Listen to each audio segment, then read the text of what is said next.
Hello guys, hard not to meet you. நம்ம நேராக மேட்ருக்கே போயிடலாம். அனிமி பற்றியான மேட்ரு தான். இன்றைக்கி என்ன அனிமி அப்படின்னா ரீமான்ஸ்டர். இது ஒரு இஷக்காய் அனிமி.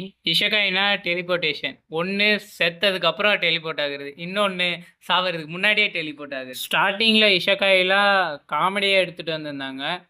எப்படின்னா ஒருத்தரை குத்துனா வேற ஒரு உலகத்துக்கு டெலிபோர்ட் ஆகிட்டு வரோம். இதெல்லாம் நம்புற கதையாக இருக்குது.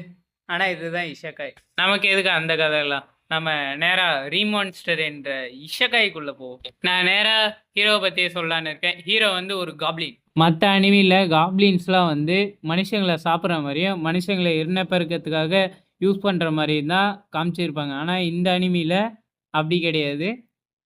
இது கொஞ்சம் வேற மாதிரி. ஹீரோ வந்து போன ஜென்மத்தில் எல்லாரையும் கொண்டு அவங்களுடைய எபிலிட்டியை இவர் திருடிப்பார் அப்படின்னு காமிச்சிருப்பாங்க. அதுக்கப்புறம் அவர் ஒரு ஆள் வந்து குத்துற மாதிரி காமிச்சிருப்பாரு. அப்படியே இவர்